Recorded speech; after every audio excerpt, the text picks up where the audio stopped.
Donc l'ANSSI a publié en avril 2024 son guide de sécurité pour les systèmes d'IA génératifs. 35 recommandations, j'ai lu les 35, il n'y en a qu'une qui n'existe pas.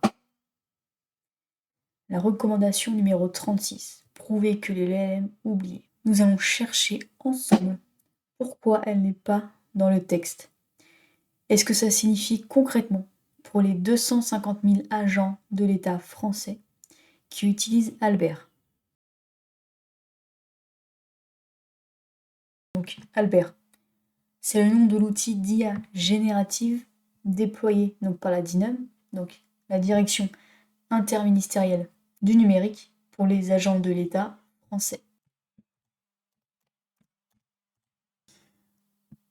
Donc, sur cyber.gouv, on va être donc dans le fameux guide avec les 35 recommandations, où on va pouvoir justement donc le télécharger et pouvoir donc le décortiquer ensemble. Donc, effectivement, déjà pour apprendre un peu plus sur Albert, qu'est-ce que c'est concrètement? Donc, Albert API, la plateforme d'IA générative donc, de l'État. On peut voir que c'est donc un accès sécurisé, fiable et souverain à des modèles d'intelligence artificielle générative. Donc, effectivement, développé par DINUM. Et qu'il y a également, voilà, tout en restant dans un environnement sécurisé, donc via le SecNum Cloud et souverain. Ensuite, qu'est-ce qu'on peut trouver d'intéressant?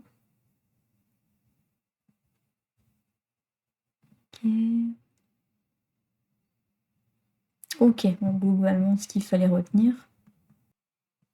Donc là, je me retrouve donc sur la page cyber.gouv avec l'ANSSI, effectivement, pour un peu plus appuyer notamment ce qu'on dit tout à l'heure avant de passer au guide. Donc effectivement, l'ANSSI contribue au déploiement d'Albert, l'outil d'intelligence artificielle générative, donc développé par la DINUM. Donc le déploiement de l'IA dans les administrations, à des fins d'outillage ou d'expérimentation, est une priorité pour l'agence. Donc une priorité. Donc c'est le mot était dans le texte, effectivement. Et donc Albert traite des documents administratifs, des brouillons de décision, des requêtes RH, des analyses de conformité réglementaire, des données sur des administrés. Ces données passent donc dans la RAM d'Albert pendant le traitement. Qui audite cette RAM?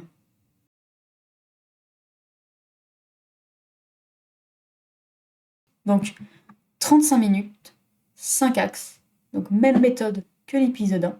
Donc nous allons lire le guide ANSSI, donc réellement, pas en résumé, donc comme on peut voir. Donc nous allons identifier les 35 recommandations et chercher celles qui manquent. Nous allons simuler une session Albert et scanner sa mémoire, donc la RAM, et nous allons mesurer l'écart entre la conformité déclarée et la preuve technique. Donc, commençons par le guide en lui-même. Donc, effectivement, on va information, tout ce qui va plus ou moins nous intéresser. Donc, les fameuses 35 recommandations et la recherche de la 36e. Donc, introduction. Voilà, il y a les définitions, effectivement. Effectivement, j'ai mal positionné donc le guide. Donc voilà, là on est bien positionné. Donc on se retrouve bien dans recommandations de sécurité pour un système d'IA générative.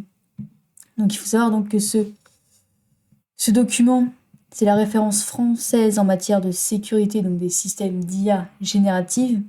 Il a été co-signé par les agences de cybersécurité de 16 pays. Et donc ce n'est pas un document marginal, c'est l'état de l'art institutionnel. Donc là, on est donc dans la table des matières, effectivement. Donc la structure, elle couvre bien donc l'ensemble du cycle de vie donc d'un système IA. Donc on peut voir la phase d'entraînement, le déploiement et l'exploitation. Donc chaque phase a ses recommandations juste ici. Et je vais vous montrer donc les recommandations qui touchent le plus directement donc le sujet, la gestion des données en mémoire vive. Puis, nous allons faire la recherche que vous connaissez maintenant. Donc, page 14 pour les recommandations. Clac, clac. On va être bientôt là. Ok, recommandations. Une que j'aime particulièrement aussi, ça va être celle-là. Il est recommandé de cartographier l'ensemble des sources de données externes utilisées dans le cadre du projet et d'évaluer leur niveau de conscience. D'accord, on continue. Ce document aussi il est intéressant. Donc, qui illustre et qui évoque justement les limites donc, de l'IA qui peuvent justement, comme le dit le paragraphe suivant, les IA génératives LLM ont pour la plupart un comportement non déterministe et elles peuvent également être sujets à des hallucinations. Cette incertitude sur la réponse obtenue pour une requête donnée implique une plus grande vigilance sur les conséquences indirectes de ces réponses. Donc effectivement, il faut toujours s'assurer en amont qu'il n'y ait pas d'hallucination et que les réponses soient donc d'une certitude vraie à 100%. Car forcément, quand on a Albert, un agent IA donc de l'État, on ne peut pas se permettre donc de créer des hallucinations, de créer des réponses donc fausses ou du moins pas correctes forcément à 100%. Ensuite, pour la recommandation 12, effectivement, elle m'intéressait pas mal, effectivement, donc cloisonner chaque phase du système d'IA dans un environnement dédié. Donc effectivement, l'ANSSI insiste sur l'importance de cloisonner le système d'IA, donc l'isoler d'autres systèmes d'information. C'est une recommandation donc réseau et architecture excellente, nécessaire. Et donc ce cloisonnement empêche un système IA compromis de contaminer les systèmes adjacents. Il ne dit rien sur ce que ce système IA garde en RAM donc après chaque session.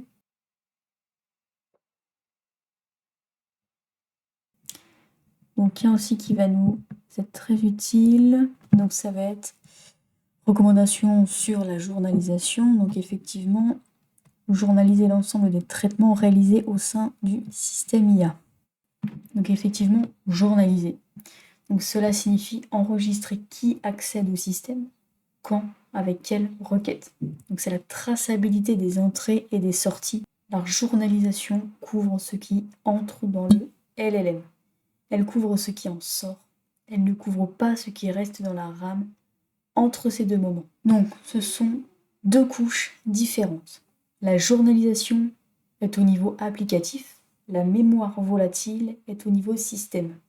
L'une n'applique pas l'autre. Donc on continue, et une qui, alors je l'ai vu tout à l'heure, ça va être donc la R16, donc dédier les composants GPU au système IA. Donc effectivement c'est une excellente recommandation de performance et d'isolation donc des ressources de calcul. Donc un GPU dédié à Albert ne partage pas ses ressources avec d'autres systèmes, mais sa RAM, la RAM GPU et la RAM système, donc, contient toujours les données de chaque session traitée jusqu'à leur écrasement physique.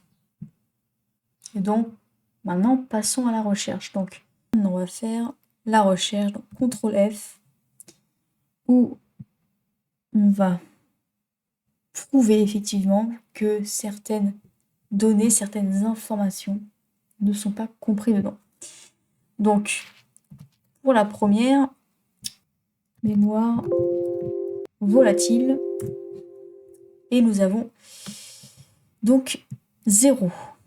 Ensuite, on va passer à RAM. Même problème donc que l'épisode d'avant, effectivement, le mot RAM, c'est pas la mémoire vive, mais ça fait référence à paramètre. Donc, on le comptabilise donc comme 0. Le dernier, purge mémoire. Et là, on voit toujours 0. Et donc, les occurrences de RAM dans ce guide concernent les ressources de calcul nécessaires au fonctionnement du système. Pas la preuve de purge post-session. 35 recommandations. L'ANSSI a couvert les flux réseau, les accès, les GPU, les données d'entraînement, la supply chain logicielle. La recommandation qui prescrirait de prouver forensiquement que l'LM a effacé les données de session de sa RAM, elle n'est pas dans ce guide. Ce n'est pas une lacune volontaire, c'est l'état de l'art en avril 2024. L'outillage pour écrire cette recommandation était en cours de formalisation. Voilà ce qu'il me fallait. Donc effectivement, on peut voir donc le 4 février 2026, donc 2 mois plus tard que la date d'aujourd'hui, effectivement, donc l'ANSSI a publié un rapport sur les menaces liées à l'IA générative, donc de l'année passée 2025. Donc on va pareil décortiquer plus en détail cet article. Donc le passage qui va nous intéresser, l'IA comme cible, empoisonnement et compromission. Donc effectivement, on va aborder 3 niveaux de vulnérabilité qui sont donc identifiés. L'entraînement du modèle, son intégration et son interrogation. Donc, ce qui peut se traduire par attaque par empoisonnement, altérer les données d'entraînement, attaque par extraction, récupérer des données sensibles internes au modèle, et donc attaque par manipulation, faire produire au modèle des sorties non souhaitées. Et donc la deuxième catégorie, attaque par extraction, visant à reconstruire ou récupérer des données sensibles internes au modèle après la phase d'apprentissage. Donc l'ANSSI identifie le risque d'extraction, elle le documente, elle l'analyse. Ce qu'elle ne prescrit pas encore parce que l'outil n'existait pas. C'est la preuve que ces données ne persistent pas en RAM après une session. Le risque est documenté, la contre-mesure forensique est le maillon manquant. Donc revenons à Albert, concrètement. Un agent des impôts utilise Albert pour rédiger une réponse à un contribuable. Il colle dans Albert le contexte du dossier, revenu déclaré, situation familiale, motif du litige. Un agent de la préfecture utilise Albert pour analyser un dossier de demande de titre de séjour. Il y met les pièces de dossier, le profil du demandeur, les éléments d'appréciation. Un agent RH d'un ministère utilise Albert pour préparer une note sur la situation d'un agent, maladie longue durée, demande d'aménagement de poste. Dans ces 3 cas, des données personnelles sensibles passent dans la RAM d'Albert pendant le traitement. Revenus, situation de séjour, état de santé. Ces données sont couvertes par le RGPD. Certaines, l'état de santé, sont en catégorie spéciale, article 9. La protection la plus haute qui existe dans le droit européen. Après la purge déclarée, ces données sont-elles réellement absentes de la RAM d'Albert? Personne ne peut répondre à cette question aujourd'hui avec une preuve technique. Donc maintenant, ce qui va nous intéresser, ça va être pour rentrer un peu plus en détail donc, sur le RGPD, la CNIL qui est effectivement aussi un référent dans ce domaine, donc toujours des articles et données publiques. Il n'y a pas beaucoup, mais voilà, le principe donc d'accountabilité que je voulais vraiment voir, c'était... Ok, donc là on voit bien. L'accountability désigne l'obligation pour les entreprises de mettre en œuvre des mécanismes et des procédures internes permettant de démontrer le respect des règles relatives à la protection des données. Vu par le responsable du traitement est responsable du respect, donc du paragraphe 1, et est en mesure de démontrer ce respect. Pas déclare le respect, pas signe une attestation, est en mesure de démontrer. Donc, la démonstration en droit, c'est une preuve technique, documentaire, vérifiable. Donc, la DINUM, en déployant Albert, devient responsable de traitement pour toutes les données que les agents y saisissent. Elle doit être en mesure de démontrer que ces données ont été traitées conformément au RGPD. Donc, on revient sur les articles précis avec les sous-catégories du RGPD, et ce qui nous intéressait, c'était l'article 5.1e. Donc ça va être celui-là, voilà, qui va nous intéresser fortement. Donc le principe de limitation de la conservation. Donc, ce qu'il en est de ce paragraphe, effectivement, les données ne doivent pas être conservées au-delà de la durée nécessaire au traitement. Si des données persistent en RAM, donc dans la mémoire vive, après la fin de la session Albert, cette conversation non intentionnelle est-elle conforme à l'article 5E? Et surtout, qui peut démontrer qu'elle n'a pas lieu? Et ça peut être pas mal parce qu'on va surtout être axé sur les recommandations de la CNIL, donc ça devrait largement le faire.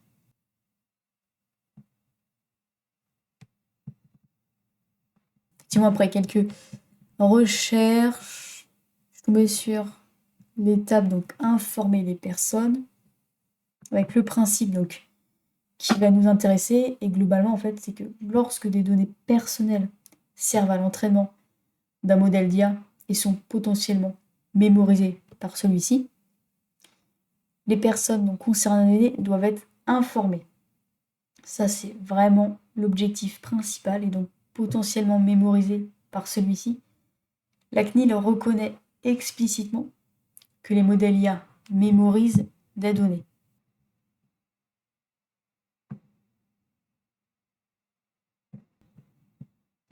Ce passage, effectivement, est aussi intéressant. Donc, concrètement, la CNIL demande aux acteurs de faire tous leurs efforts pour prendre en compte donc, la protection de la vie privée dès le stade de la conception du modèle. Donc, elle invite notamment les acteurs à développer des solutions innovantes pour empêcher la divulgation de données personnelles confidentielles par le modèle. Donc, développer des solutions innovantes. La CNIL identifie le besoin. Elle invite à l'innovation. Elle ne peut pas prescrire une solution qui n'existait pas encore au moment de la rédaction. Donc, l'audit forensique RAM post-session est précisément cette solution innovante. Elle existe maintenant. Passons à la démonstration. Donc, nous avons lu le guide ANSSI, nous avons lu le RGPD, nous avons lu la CNIL. Donc, 3 institutions, 3 corpus de textes et 0 procédure prescrivant la preuve forensique de purge RAM d'un LLM en production. Donc, voici mes 2 terminaux. Maintenant, nous allons simuler donc une session Albert et regarder ce qui reste dans sa mémoire après la purge déclarée.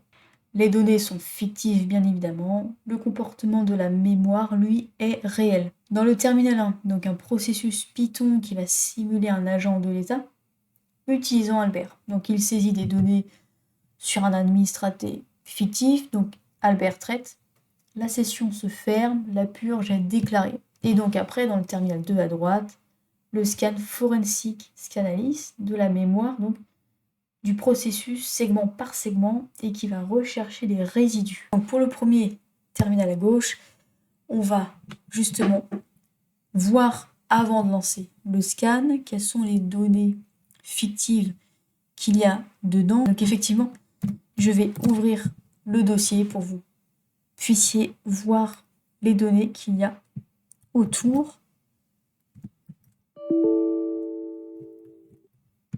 Donc, ouais, il y a un petit bug.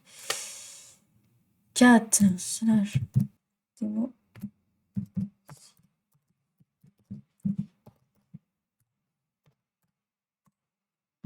Ok, donc voilà. Voilà ce qu'il en est. Donc on peut s'apercevoir, voilà, données fictives qu'il y a dedans. Donc ça, c'est ce que donc Albert potentiellement va traiter. Donc voilà, là on a toutes les données personnelles, simulation du traitement. Et donc maintenant, ce qu'on va faire, c'est on va lancer le scan. Donc, si je me trompe pas, ça va être Python 3,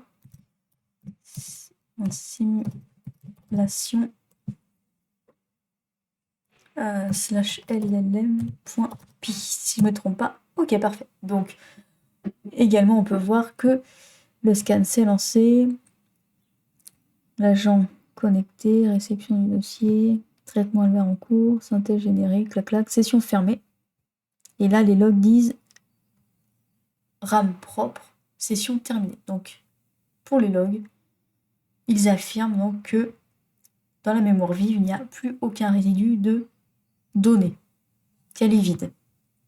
Et donc maintenant, on va passer au terminal à droite qui va justement prouver et voir justement si les logs ont raison ou pas. Donc,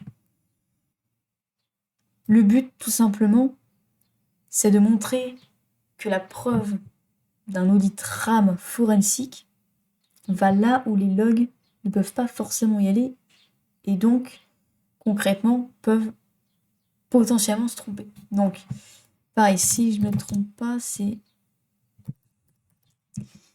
le Python 3. Ça va être...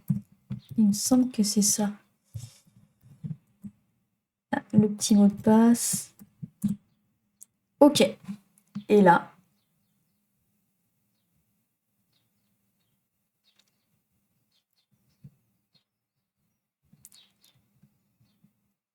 donc, statut déclaré. Comme le dit les logs, donc selon les logs, la RAM était propre. On a lancé le scan forensique, donc vraiment précisément dans la mémoire vive. Et donc, résultat du scan, on y retrouve les documents, les données donc sensibles, qu'il y a également tout en haut. Quand on regroupe bien, voilà, pour bien comparer. Voilà, donc ici, on a vu donc dans les logs il y avait ça, mais pour les logs, ces données donc étaient oubliées, étaient bien détruites et finalement, on voit qu'en lançant l'audit forensique de la RAM, on y retrouve bien ces résidus-là. Et donc effectivement, le verdict, l'amnésie a échoué. Donc l'amnésie native, c'est effectivement la capacité du système IA à purger, à détruire réellement les données après chaque session. Donc si on devait comparer à Albert, si c'était Albert en l'occurrence, on peut voir que après chaque session, il reste encore des résidus donc de données sensibles. Donc là, voilà, les 8 fragments détectés. Donc, comme quoi, ce que disent les logs, la RAM ne dit pas la même chose. Les logs, c'est surtout la partie visible, et forcément l'audit forensique donc de la RAM, c'est l'invisible auquel on ne pense pas forcément. Donc, l'article 5, paragraphe 1, alinéa E du RGPD, donc non démontrable sans rapport forensique signé. Et voilà. Effectivement, pour résumer, on y retrouve la nationalité fictive. Donc dans le contexte d'un dossier préfectoral, c'est une donnée qui peut révéler l'origine, potentiellement catégorie sensible selon l'usage, le motif de la demande, donc fictif, contexte du dossier administratif, et donc l'appréciation de l'agent, dossier complet, favorable, données issues d'une décision administrative, droit spécifique de l'administré sur cette donnée. Et donc ces données sont dans la RAM d'un processus dont le log dit session terminée, RAM propre. Dans un contexte de production sur les serveurs de la DINUM qui héberge Albert, ces données seraient celles de vrais administrés, de vrais dossiers, avec de vrais agents de l'État dont la responsabilité juridique est engagée. Le RGPD dit que le responsable de traitement est en mesure de démontrer la conformité. Avec quel document? Donc, la démonstration est faite. Ce que vous venez de voir, c'est la distance entre purge déclarée et purge prouvée. Cette distance n'est pas une faille de sécurité. Ce n'est pas une négligence. C'est l'état de l'art en 2024. Maintenant, le risque concret. Qui est exposé? À quoi? Et qu'est-ce qui change si ce document existe? Donc, maintenant, passons au cas fictif. Donc, un ministère français, il utilise Albert via la DINUM depuis 6 mois. 500 agents l'utilisent quotidiennement pour traiter des dossiers d'administrés.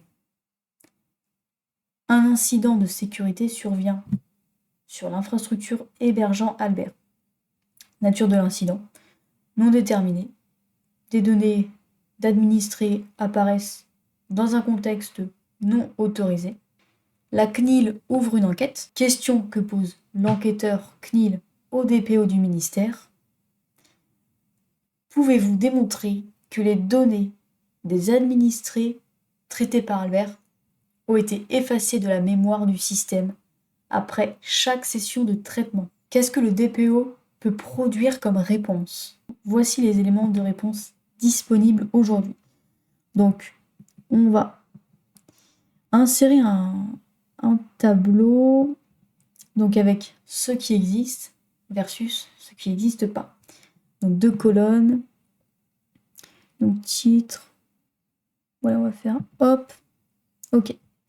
Donc on va mettre ce qui n'existe pas. Ok, ce qui existe. Donc il y a la convention avec DINUM pour l'éthique de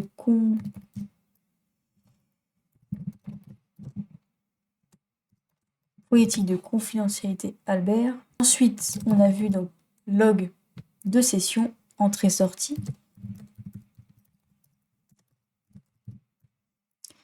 Entrée. Une charte d'usage signée par les agents. Formation, ouais, formation, je le mets au pluriel. Les agents RGPD. Et donc le dernier c'était le DPO désigné dans le ministère. Donc voilà pour la partie ce qui existe, ce qui est robuste et déjà bien ancré. Et maintenant évidemment la partie ce qui n'existe pas encore et qui justement est en cours potentiellement ou en réflexion. Donc on a vu également que la preuve technique que la RAM donc d'Albert est propre. Parce que comme on avait vu, effectivement, il n'y a que les logs qui disaient donc session terminée, RAM propre. Or, on a démontré qu'avec l'audit forensique de la RAM, qu'il y avait encore des résidus. 8 au total. effectivement un document forensique. Bon là je vais pas tout mettre parce que c'est une grosse phrase, mais document forensique. Donc document forensique horodaté. Bon, je vais quand même le dire. Document forensique horodaté, donc dans la mémoire, et signé, démontrant l'effacement de la mémoire physique des données. Procédure d'audit RAM à la chaîne de supervision de l'infrastructure. Voilà, je laisse procédure d'audit RAM.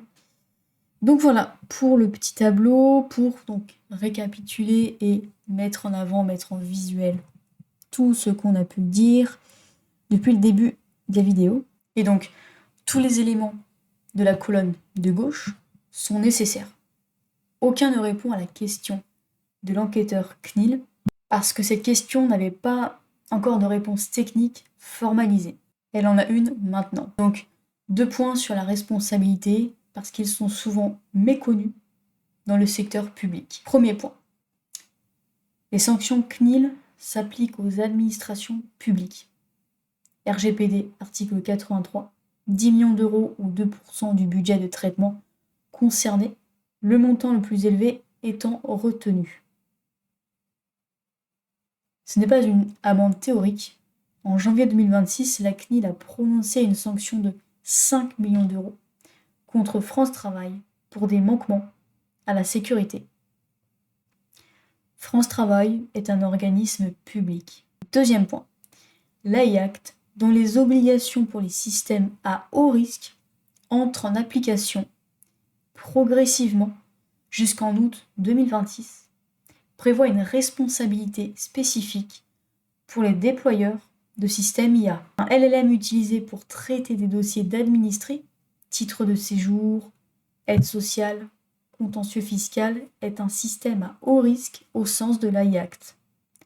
Le ministère qui le déploie est son déployeur au sens du règlement. Déployeur. Responsable de traitement RGPD. 2 qualifications. 2 chaînes de responsabilité. Pour chacune, la même question. Pouvez-vous démontrer que les données ont été effacées? Et donc, voici le rapport qu'un ministère utilisant Albert pourrait produire à l'enquêteur CNIL.